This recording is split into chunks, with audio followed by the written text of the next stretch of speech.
Movie के start में ही हम एक ऑर्फनेज को देखते हैं और यहीं पर हमें मूवी के दो इम्पोर्टेंट कैरेक्टर्स दिखाए जाते हैं, जिनमें एक तो था क्लीटस कैसिडी और दूसरी फ्रांसिस बैरिसन थी। वो दोनों अपने अपने रूम में बैठे होते हैं और ये जगह किसी मेंटल असाइलम के वार्ड की तरह लग रही थी। यहाँ पर हम नोटिस करते हैं कि फ्रांसिस काफी डरी होती है। तब क्लीटस उससे पूछता है कि आखिर डॉक्टर ने तुम्हें क्या कहा। तब फ्रांसिस कहती है कि मेरी म्यूटेशन काफी तेजी से बढ़ती जा रही है और मैं आहिस्ता आहिस्ता एक पावरफुल म्यूटेंट बनती जा रही हूँ और मैं बहुत डरी हुई हूँ, क्योंकि इस टाइम उसे कुछ लोग एक बड़े से एक्सपेरिमेंट के लिए ले जाने वाले होते हैं। जिस पर क्लीटस उसे तसल्ली देता है कि तुम टेंशन मत लो, सब कुछ ठीक हो जाएगा। और वो ये भी कहता है कि वो लोग तुम्हारे ऊपर कोई भी एक्सपेरिमेंट नहीं कर सकते, क्योंकि तुम उन लोगों की इकलौती उम्मीद हो और वो तुम्हें खुद से दूर नहीं करेंगे। लेकिन तभी कुछ लोग वहाँ पर आकर फ्रांसिस को जबरदस्ती अपने साथ ले जाने लगते हैं। तब ये देखकर क्लीटस को बहुत गुस्सा आता है, इसीलिए वो आउट ऑफ कंट्रोल हो जाता है। अब एक तरफ तो वो लोग पुलिस की गाड़ी के अंदर फ्रांसिस को ले जा रहे थे, तो उधर क्लीटस गुस्से में जोर जोर से विंडो पर हाथ मार रहा होता है। अब वो लोग फ्रांसिस को एक सीक्रेट लोकेशन पर ले जाने लगते हैं, लेकिन रास्ते में ही फ्रांसिस अपनी सोनिक पावर की मदद से यानी आवाज की ताकत की वजह से वो वहाँ से भागने की कोशिश करती है। इसका मतलब ये था कि फ्रांसिस के पास ऐसी वोकल पावर्स थी जिसकी मदद से वो किसी भी ग्लास या फिर हैवी चीज को तोड़ सकती थी। अब फ्रांसिस की वोकल पावर की वजह से वो पूरी वैन पलट जाती है। अब इसका असर वहाँ पर बैठे हुए पुलिस ऑफिसर्स पर भी होता है, इसीलिए वो पुलिस वाले घबराते हुए फ्रांसिस की आंख में गोली मार देते हैं, जिससे फ्रांसिस फौरन गाड़ी से बाहर गिर जाती है। तब पुलिस को लगता है कि शायद वो मर चुकी है, लेकिन वो मरी नहीं होती बल्कि अभी भी जिंदा होती है। इसके बाद वो लोग फ्रांसिस को एक असाइलम में लेकर आते हैं। यहाँ पर एक डॉक्टर होती है जो फ्रांसिस पर अलग अलग तरह के एक्सपेरिमेंट्स कर रही होती है। तभी हम देखते हैं कि एक वार्ड बॉय आकर फ्रांसिस को एक न्यूज़पेपर देता है। उस न्यूज़पेपर में ये खबर छपी होती है कि क्या क्लीटस को मौत की सजा दे देनी चाहिए। असल में क्लीटस कैसिडी एक काफी बड़ा सीरियल किलर होता है, लेकिन कुछ खास एविडेंस न होने की वजह से उसकी डेथ सेंटेंस यानी सजाए मौत बीच में ही रुकी होती है। अब यहाँ पर हैरान कर देने वाली बात तो ये होती है कि ये न्यूज किसी और ने नहीं बल्कि एडी ने छपवाई होती है। और यहाँ पर डॉक्टर फ्रांसिस को कहती है कि क्लीटस जैसे लोगों को तो मौत की सजा जरूर होनी चाहिए। फिर नेक्स्ट सीन में हम डिटेक्टिव को देखते हैं जो कि एडी के साथ बात कर रहा होता है। यहाँ पर एडी डिटेक्टिव को कहता है कि मेरा क्लीटस से कोई भी लेना देना नहीं है, जिस पर वो डिटेक्टिव कहता है कि वो तो सिर्फ और सिर्फ तुमसे ही बात करना चाहता है। तब ये सुनकर एडी पूछता है कि मुझ में ऐसी क्या खास बात है जो वो मुझसे ही बात करना चाहता है। तब डिटेक्टिव कहता है कि जरूर कोई डेड बॉडी से रिलेटेड बातें होंगी जो वो तुमसे शेयर करना चाहता है, जाके एक बार उससे बात तो जरूर करनी चाहिए तुम्हें। अब यहाँ पर हम देखते हैं कि एडी की बॉडी से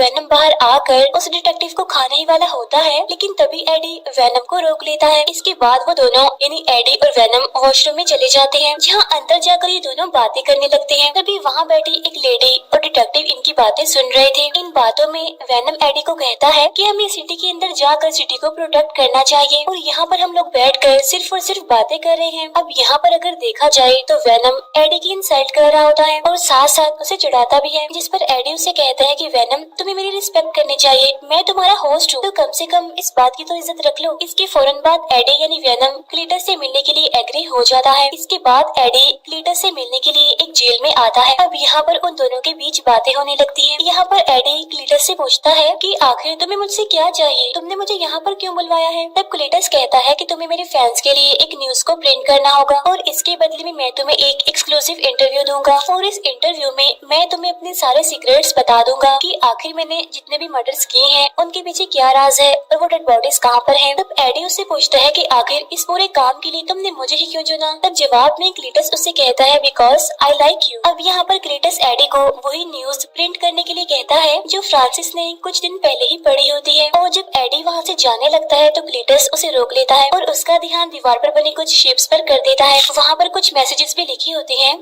साथ साथ कुछ कब्रें भी बनी होती हैं, जिसे देखकर एडी वहाँ से आगे निकल जाता है। जाते जाते क्लीटस एडी को कहता है कि प्लीज मुझे भूल मत जाना। और जब एडी बाहर आता है तो वो डिटेक्टिव उससे पूछता है कि आखिर तुम्हें क्लीटस ने क्या कहा, जिस पर एडी सारी बात छुपाते हुए उसे कहता है कि अभी तक उसने मुझे कुछ भी नहीं कहा, लेकिन मेरी इंक्वायरी अभी भी उस पर जारी है, और वैसे भी इस तरह की चीजों का पता लगवाने के लिए थोड़ा टाइम तो लगता ही है। फिर एडी अपनी बाइक पर बैठकर वहाँ से निकल जाता है। घर आने के बाद वेनम एडी की हेल्प करता है दीवार पर बनी उन सारी डायग्राम्स को डिकोड करने के लिए।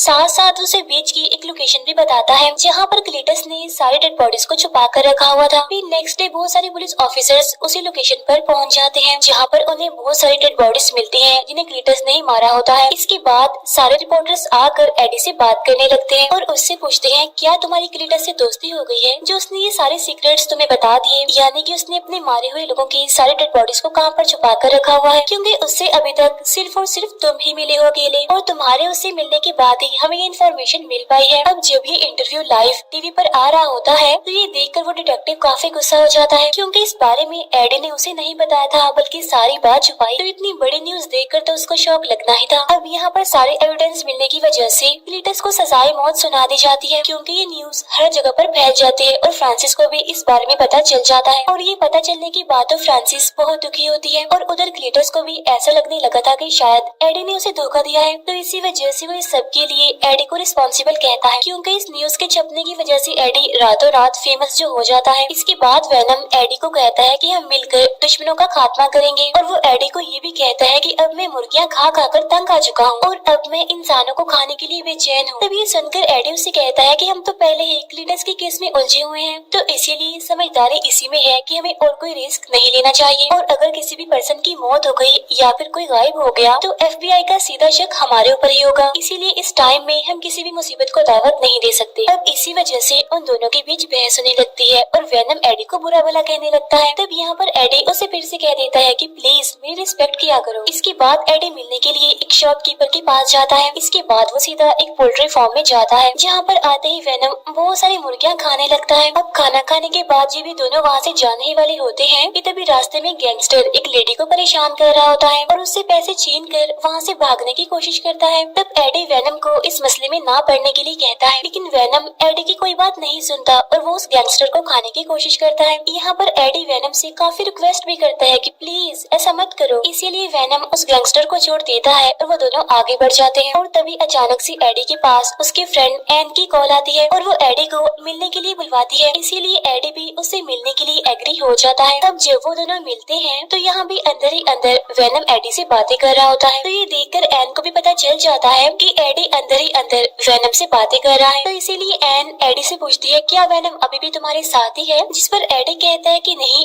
वेनम तो मर चुका है। तभी एन एडी को बताती है कि मेरी एंगेजमेंट हो गई है। तभी देखकर एडी थोड़ा सा इमोशनल हो जाता है और तभी एन एडी से कहती है हे वेनम कैसे हो, और मैं जानती हूँ कि तुम इस टाइम भी एडी के अंदर ही हो तो इसीलिए प्लीज एडी का ख्याल रखना। तभी सुनकर एडी काफी हैरान हो जाता है और अपनी बाइक पर बैठकर अपने घर के लिए जाने लगता है जहाँ पर वेनम एडी को समझाता है कि तुम इन छोटी छोटी बातों पर दुखी नहीं होना चाहिए क्योंकि हम तो बड़े कामों के लिए बने हैं ना। तब एडी उसे कहता है कि तुम्हें किसी से प्यार नहीं हुआ ना, इसीलिए तुम मेरी फीलिंग्स को नहीं समझ सकते। फिर नेक्स्ट डे हम देखते हैं कि वेनम खुद ही अपने लिए खाना बना रहा होता है और यहाँ पर वेनम एडी को एक स्ट्रॉन्ग सा ब्रेकफास्ट लेने के लिए कहता है क्योंकि जब तक एडी नहीं खाएगा तब तक वेनम को भी कुछ नहीं मिलेगा। और तभी हम यहाँ पर देखते हैं कि उनके पास एक लेटर आया होता है और ये लेटर क्लीटस का होता है जिसमें क्लीटस एडी को कह रहा होता है कि तुम्हारी वजह से मुझे मौत की सजा हो रही है। साथ ही साथ क्लीटस उसमें अपने पुराने बुरे कामों में लिखकर बता रहा होता है कि अगर मैं पैदा ही न होता तो मेरी ग्रैंड मदर को कौन मारता, साथ साथ मेरी मदर को बाथ टब में डिबोकर कौन मारता। इसका मतलब ये था कि क्लीटस ने अपनी फैमिली तक को नहीं छोड़ा था। तब क्लीटस ने उसमें ये भी लिखा होता है कि सब कुछ होने के बाद मेरे फादर ने मुझे एक ऑर्फनेज में भेज दिया और वहाँ के बच्चे भी मुझे मारा करते थे, लेकिन फिर मैं वहाँ पर फ्रांसिस से मिला जो कि एक म्यूटेंट थी जिसके पास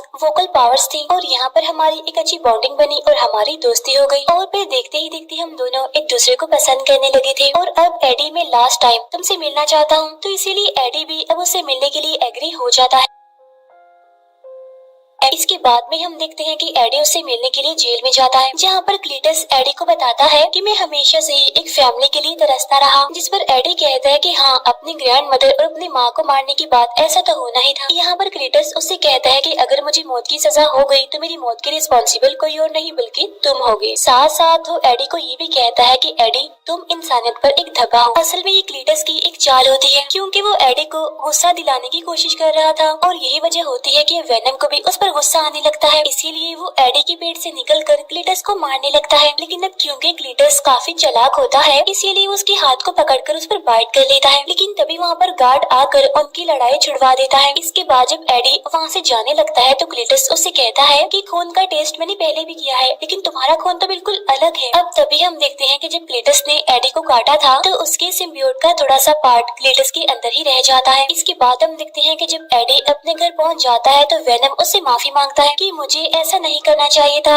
जहाँ पर एडी उसे समझाता है कि तुम्हारा खुद पर कंट्रोल होना चाहिए और अगर तुमने क्लीटस को मार दिया होता तो उसकी मौत का सीधा इल्जाम मेरे ऊपर ही आता, जिसकी वजह से बहुत बड़ा मसला बन सकता था। अब यहाँ पर उन दोनों के बीच एक बार फिर से बहस हो जाती है और वो दोनों एक दूसरे को बुरा भला कहने लगते हैं। एक बोलता है कि मैं तुम्हें झेल रहा हूँ तो दूसरा बोलता है कि मैं तुम्हें बियर कर रहा हूँ। तब यहाँ पर वेनम एडी को कहता है कि तुम एक लूजर थे, मैंने आकर तुम्हें बचाया, तुम्हें एक नई पहचान दी और जब से क्लीटस का केस तुम्हारे पास आया है तुम तो फेमस हो गई हो। तब ये सुनकर एडी को काफी गुस्सा आ जाता है और वो वेनम को वहाँ से जाने के लिए कहता है। इसी वजह से वेनम को भी काफी गुस्सा आ जाता है और वो घर में तबाही मचा देता है। और फाइनली यहाँ पर वेनम एडी की बॉडी को छोड़कर वहाँ से निकल जाता है। वहाँ से जाते जाते वो एडी की बाइक को भी तोड़ देता है। नेक्स्ट सीन में हम क्लीटस को देखते हैं जिसे डेथ सेंटेंस यानी सजाए मौत सुना दी गई थी और जब वो लोग उसे इंजेक्शन लगाकर मारने ही वाले होते हैं, लेकिन तभी उस इंजेक्शन और बॉडी में होने वाले रिएक्शन की वजह से वो छोटा सा सिम्बियोट का टुकड़ा क्लीटस की बॉडी से कनेक्ट कर जाता है, जिसकी वजह से आहिस्ता आहिस्ता नया सिम्बियोट पैदा होता है और वो होता है दी कार्नेज। अब देखते ही देखते कार्नेज अपनी फुल फॉर्म में आ जाता है, जिसे देखकर वो सारे लोग काफी डर जाते हैं और वहाँ से चिल्लाते हुए भागने की कोशिश करते हैं। यहाँ पर हम देखते हैं कि कार्नेज दिखने में काफी बड़ा, काफी भयानक और बहुत ज्यादा पावरफुल है। इसके बाद कार्नेज देखते ही देखते सारे पुलिस ऑफिसर्स को खा लेता है और कैदियों को वहाँ से छुड़ाकर निकाल देता है। नेक्स्ट सीन में हम देखते हैं एडी को जो टीवी देख रहा था और वहाँ पर उसे पता चलता है कि क्लीटस जेल से एस्केप कर गया है। तब इस वजह से एडी काफी हैरान और काफी परेशान हो जाता है और तभी वहाँ पर एडी से मिलने के लिए वो डिटेक्टिव आता है और वो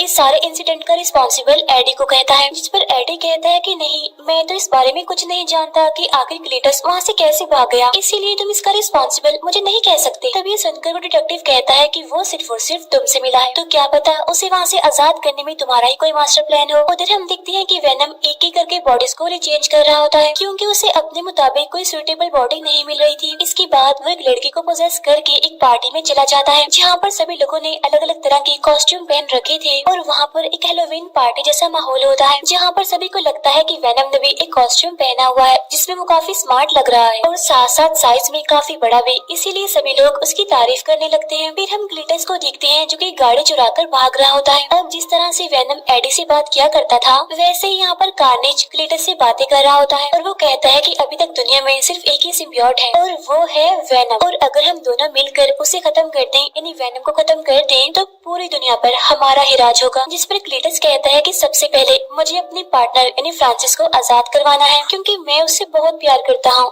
और वो मेरे साथ होनी चाहिए। तभी सुनकर कार्नेज भी उसकी बात पर एग्री करता है। उधर पार्टी में वेनम काफी एंजॉय कर रहा होता है, डांस कर रहा होता है और इवन वो कंपटीशन भी जीत जाता है। वहाँ पर वेनम एक स्पीच भी देता है लेकिन वो एडी को काफी मिस कर रहा होता है। फिर एडी उसी ऑर्फनेज में पहुँचता है जहाँ पर क्लीटस रहा करता था, जहाँ उसे दीवार पर CK+FB लिखा हुआ दिखाई देता है। तब एडी डिटेक्टिव को कॉल करके उसे इस बारे में इन्फॉर्म करता है कि मैं उस ऑर्फनेज में हूँ जहाँ पर क्लीटस रहा करता था। तब यहाँ पर डिटेक्टिव उससे पूछता है कि आखिर FB का मतलब क्या है। तब एडी उसे बताता है कि FB का मतलब फ्रांसिस बैरिसन है। तब ये सुनकर वो डिटेक्टिव कहता है कि हमारे कुछ लोग फ्रांसिस को एक बड़े एक्सपेरिमेंट के लिए ले जा रहे हैं। यहाँ पर वो डिटेक्टिव उस इंसिडेंट की बात कर रहा होता है जो पुलिस ऑफिसर ने फ्रांसिस पर गोली चलाई थी, लेकिन उस डिटेक्टिव को ये बात पता नहीं होती कि फ्रांसिस बैरिसन अभी जिंदा है।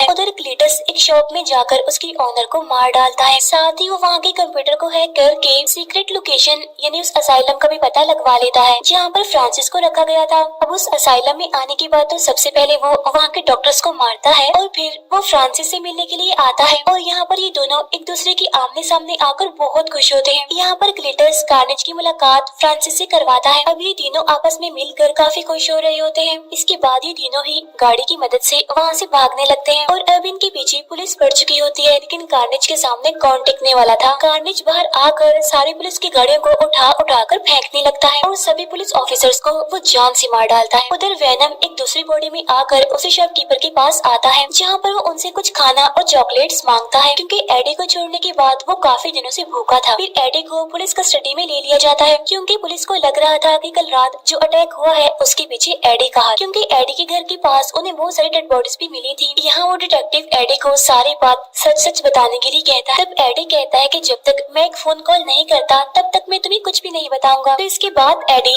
एन को कॉल करता है। तब उसकी बात सुनकर एन उस डॉक्टर के साथ बैठकर एडी से मिलने आ जाती है। तब उससे मिलने के बाद एडी एन से कहता है कि सिटी में जो भी हादसे हो रहे हैं उसके पीछे क्लीटस का हाथ है, क्योंकि एक अननोन पावर जो सब पर अटैक कर रही है उसने एक नए सिम्बियोट को पैदा कर दिया है। एडी यहाँ पर ये भी बताता है कि अब मैं और वेनम एक साथ नहीं है, तो इसीलिए एन प्लीज तुम जाओ और वेनम को ढूंढो, क्योंकि एक वेनम ही है जो कार्नेज को हरा सकता है। अब क्योंकि एन जानती थी कि वो शॉपकीपर वेनम के बारे में जानती है, तो इसीलिए वो सीधा वहाँ पर जाती है और उनसे पूछती है क्या आपने वेनम को देखा है, कि वेनम तो उस शॉपकीपर की बॉडी के अंदर ही छुपा होता है। और वो एन को कहता है कि इस टाइम मैं एडी से बहुत नाराज हूँ। तब यहाँ पर एन वेनम से रिक्वेस्ट करती है कि एडी को तुम्हारी मदद की जरूरत है, जाओ और उसकी हेल्प करो। तब ये सुनने के बाद वेनम फाइनली एडी से मिलने के लिए एग्री हो जाता है। उधर क्लीटस और फ्रांसिस पूरे शहर में तबाही मचाते हुए घूम रहे होते हैं, जहाँ क्लीटस की बॉडी से निकलकर कार्नेज कहता है कि मेरा अगला शिकार वेनम है, यानी कि एडी। इसके बाद हम देखते हैं कि वेनम यानी कि एन एडी से मिलने आए होते हैं। इसके बाद ये तीनों किसी तरह करके वहाँ से भाग जाते हैं, जहाँ रास्ते में वेनम एडी को उससे माफी मांगने के लिए कहता है। तो इसीलिए यहाँ पर एडी फाइनली वेनम से माफी मांग लेता है। उधर वो डिटेक्टिव कहीं पर जा रहा होता है, लेकिन उसे रास्ते में क्लीटस मिल जाता है, इसीलिए वो गाड़ी से उतरकर सीधा क्लीटस पर शूट कर देता है। लेकिन तभी उसकी बॉडी से कार्नेज बाहर आकर उस डिटेक्टिव को पकड़ लेता है। इसके बाद जब फ्रांसिस एडी के घर पहुँचती है तो उसे वहाँ पर एन की रखी हुई रिंग मिलती है और तब वो उसे लेकर वहाँ से जाने लगती है। लेकिन वहाँ से जाने से पहले उसे एन की पिक्चर भी मिल जाती है, जिसकी मदद से वो सीधा आकर एन को पकड़ लेती है और फिर वो एन को कहती है कि हमारी शादी में जरूर आना। इसके बाद डॉक्टर एडी को कॉल करके कहता है कि यहाँ पर कुछ लोग आकर एन को ले जा चुके हैं। इसके बाद हम देखते हैं कि क्लीटस और फ्रांसिस दोनों शादी कर रहे होते हैं। अब यहाँ पर वो डिटेक्टिव भी होता है जिसे थोड़ी देर पहले इन्होंने प्रिजनर बनाया था। अब यहाँ एक तरफ तो उनकी शादी हो रही होती है, तो तभी वहाँ पर वेनम यानी एडी भी पहुँच जाता है। अब उसे वहाँ पर देखकर जैसे ही क्लीटस की बॉडी से कार्नेज निकलकर बाहर आता है तो उसे देखकर वेनम डर जाता है और वापिस से एडी की बॉडी के अंदर घुस जाता है। तब यहाँ पर एडी वेनम से पूछता है कि आखिर प्रॉब्लम क्या है, तुम बाहर क्यों नहीं आ रहे हो। तो वेनम उसे कहता है कि ये तो दी कार्नेज है, ये बहुत ज्यादा चालाक, तेज और पावरफुल होते हैं। तब एडी वेनम से कहता है कि बस तुम बाहर आ जाओ और बाहर आने के बाद तुम जिसे मर्जी खाओ, मैं तुम्हें अब नहीं रोकूंगा। तब ये सुनकर तो वेनम फुल स्पीड के साथ फौरन बाहर आ जाते हैं और अब यहाँ पर दो ग्रेट वॉरियर्स के बीच जबरदस्त फाइट छिड़ जाती है।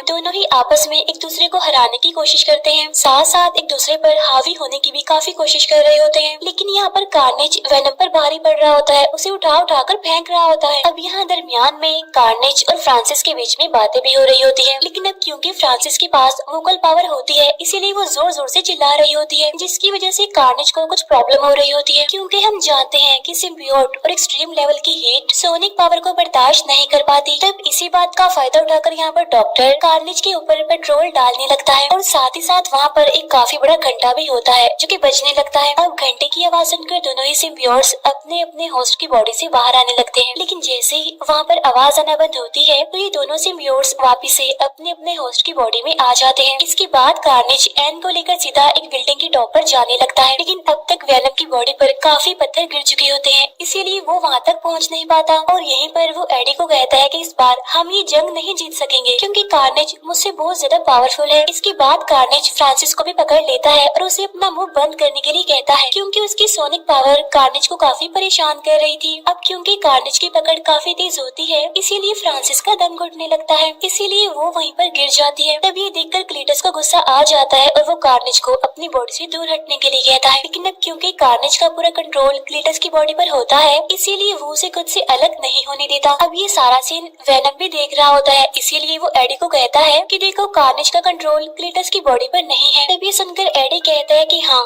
सिर्फ तुम और मैं ही एक परफेक्ट मैच है और भला हम दोनों के अलावा कोई और परफेक्ट मैच हो सकता है। जिसे सुनकर वेनम को और ज्यादा जोश आ जाता है जीतने का, इसीलिए वो कार्नेज को चैलेंज कर देता है। इसीलिए अब ये दोनों ही काफी ऊंचाई पर पहुंच जाते हैं। अब एक तरफ तो कार्नेज के हाथ में एन होती है तो दूसरी तरफ वेनम के हाथ में एक रॉड होता है जिसे वो सीधा कार्नेज के सर में घुसा देता है, जिसकी वजह से एन सीधा जमीन पर गिरने लगती है। लेकिन बिल्कुल ठीक टाइम पर आकर वेनम उसे बचा लेता है। लेकिन इतनी ही देर में कार्नेज भी वहाँ पर पहुँच जाता है और वो अपनी स्पाइक्स को उसके अंदर घुसा रहा होता है। अब यहाँ दोनों सिम्बियोट्स एक दूसरे से बातें कर रहे होते हैं और कह रहे होते हैं कि हम दोनों में से किसी एक को तो मरना ही है। और यहाँ पर वेनम कार्नेज को इस मूवी का बेस्ट डायलॉग भी मारता है, Venom let there be Carnage. लेकिन तब तक वहाँ पर फ्रांसिस भी जाग जाती है तो इसीलिए वेनम उसे सोनिक साउंड निकालने के लिए कहता है। लेकिन तभी कार्नेज वहाँ पर आकर उसे जोर से धक्का दे देता है और इसी वजह से नीचे गिरते वक्त फ्रांसिस वहाँ पर जोर से चिल्लाने लगती है। तो इसीलिए सोनिक पावर की वजह से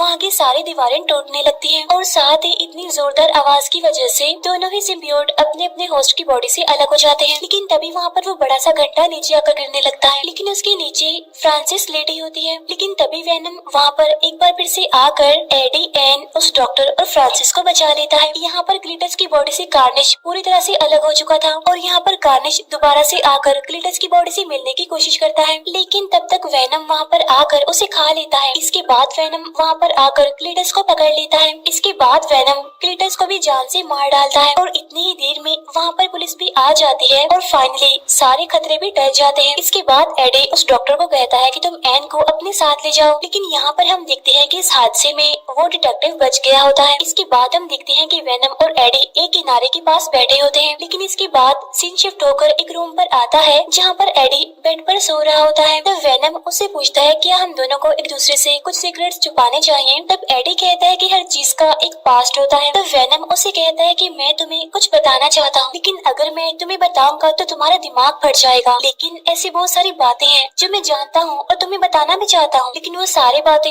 बहुत ज्यादा कॉम्प्लिकेटेड हैं। तब यहाँ पर एडी को लगता है कि शायद वो अपने सिम्बियोट के बारे में उसे बताएगा, लेकिन तभी वहाँ पर टीवी फ्लिकर करने लगता है और आसपास की सारी चीजें बदलने लगती हैं। अब यहाँ पर एडी को ऐसा लगता है कि शायद ये सब कुछ वेनम कर रहा है। तभी सुनकर वेनम कहता है कि नहीं, ये सारी चीजें मैं खुद नहीं कर रहा हूँ। लेकिन तभी हम देखते हैं कि सामने से एक गोल्डन कलर की लाइट चमकने लगती है। इसके बाद हम देखते हैं कि वेनम स्पाइडरमैन के यूनिवर्स में पहुंच गए हैं। यानी इसका मतलब ये है कि वेनम भी अब स्पाइडरमैन के यूनिवर्स का हिस्सा बन गए हैं। अब इसी सस्पेंस के साथ ये मूवी यहीं पर एंड हो जाती है।